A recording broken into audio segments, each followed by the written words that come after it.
நாமத்திற்கு மகிமுண்டாகட்டும். உலகம் தேவனை அறிய வேண்டும் என்று சொல்லி தேவன் விரும்புகின்றவராயிருக்கிறார்.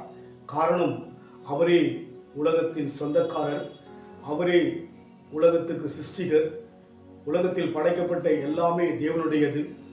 அவருடைய சாயலாக மனுஷனையும் உண்டாக்கினதாக வேதத்தின் ஆதிகாலத்திலே பார்க்க முடிகிறது.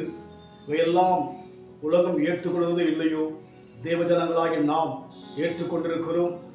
அந்த சத்தியத்தின் பிரகாரமாக வாழ பிரயாசப்படுகிறோம்.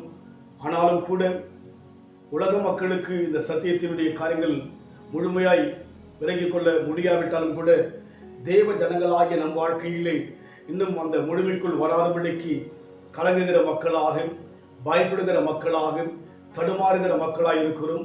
ஆண்டவர் எவ்வளவு வார்த்தை கொடுத்தாலும் கூட அந்த வார்த்தையின் வல்லமை நம் வாழ்க்கையிலே அனுபவிக்க முடியாதபடிக்கு நம் வாழ்க்கை ஒரு சராசரி ஒரு மனிதனைப் போல, ஒரு கதையைப் போல கடந்து போகிறது.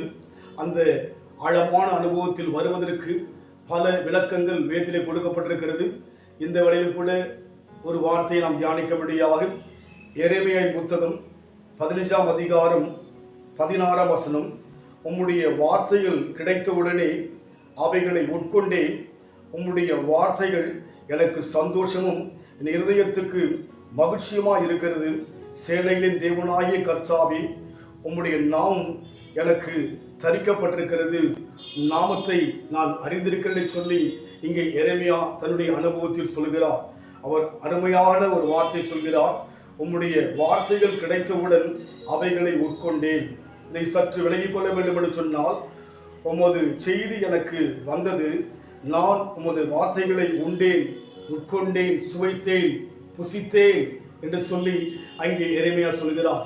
இன்றைக்கு எப்படி பூமியிலே அந்த மழையானது வானத்திலிருந்து இறங்கி வருகின்ற போது பூமியானது அந்த தண்ணீரை உறிந்து எடுத்துக்கொள்வது போல நம் வாழ்க்கையில் கூட வசனங்களை நம்முடைய உள்ளத்துக்குள்ளாக எடுத்துக்கொள்ளும்படியாக உட்கொள்ளும்படியான அந்த அனுபவத்தில் செல்ல வேண்டும்.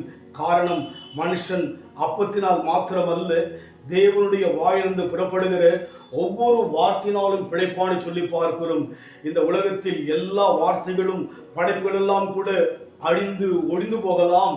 ஆனால் தேவனுடைய வார்த்தை, ஒரு வார்த்தையின் எழுத்தாகிலும் எழுத்தின் உறுப்பாகிலும் ஒழிந்து போவதில்லை என்று சொல்லி ஆண்டவர் சொல்கிற காரியங்களை பார்க்கிறோம். அதனால் நம் வாழ்விலே பல பிரச்சனைகளை நம் உள்ளத்திலே போட்டுக்கொண்டு தவிக்கின்றோம், தத்தளிக்கின்றோம், சஞ்சலப்படுகிறோம்.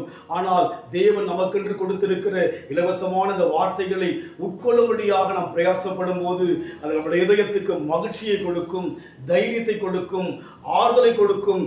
தேவன் நம்மோடு கூட இருக்கின்ற அனுபவத்தை நம் வாழ்க்கையிலே நிச்சயமாகவே உணர முடியும். அதனால் எரேமியா சொல்வது போல ஒவ்வொரு நாளும் தேவனுடைய வசனங்களை வாசித்து அதை உள்ளான இதயத்துக்குள்ளாக ஏற்றுக்கொண்டு அதை நம்முடைய வாழ்க்கையில் தியானிக்கின்ற போது நிச்சயமாகவே துக்கங்கள் இருக்கலாம், துயரங்கள் இருக்கலாம், வேதனைகள் இருக்கலாம், விரக்திகள் இருக்கலாம், பலவீனங்கள் இருக்கலாம்.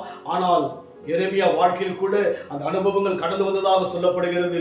ஆனாலும் அவர் சொல்கிறார், வார்த்தையை நான் உட்கொண்டபடியினாலே, அதை நான் ஏற்றுக்கொண்டபடியினாலே, அதை நான் சுவைத்து கொண்டபடியினாலே அது எனக்கு சந்தோஷத்தை கொடுத்தது. அதுபோல இன்றைக்கும் கூட நம் துக்கத்தை கர்த்தர் மாற்றி சந்தோஷம் கொடுக்க விரும்புகிறார். அதனால் நம் வாழ்க்கையிலே ஒவ்வொரு நாளும் தேவனுடைய வார்த்தையை அனுபவிக்க, உட்கொள்ள நம்மை கொடுப்போம்.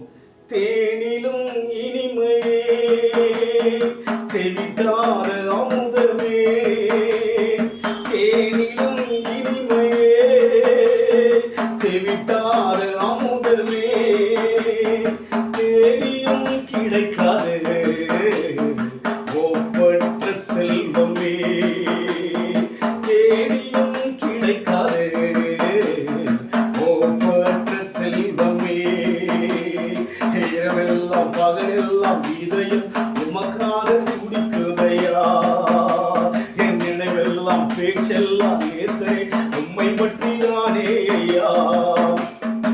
உன்னத தேவனே, என் இயேசுராஜனே, உம்மோடு இணைந்திட என் உள்ளம் தேகுதையா. நம் உள்ளம் தேவனுக்காக ஏங்க வேண்டும்.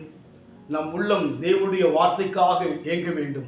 அன்பின் ஆண்டவரே, மான்கள் நீரோடை வாஞ்சித்து கதறுமாம் போல நாங்களும் கூட கர்த்தாவே உம்முடைய வார்த்தை மேல் வாஞ்சி வைத்து அதை உள்ளத்தில் ஆகாரம் போல ஏற்றுக்கொள்கின்ற போது எங்கள் உள்ளத்துக்கு சந்தோஷம் கிடைக்கும் என்று சொல்லி எரேமியாவின் மூலமாக நீர் ஆண்டவரே எங்களுக்கு கொடுத்த வார்த்தைக்காய் நன்றி செலுத்துகிறோம் ஐயா.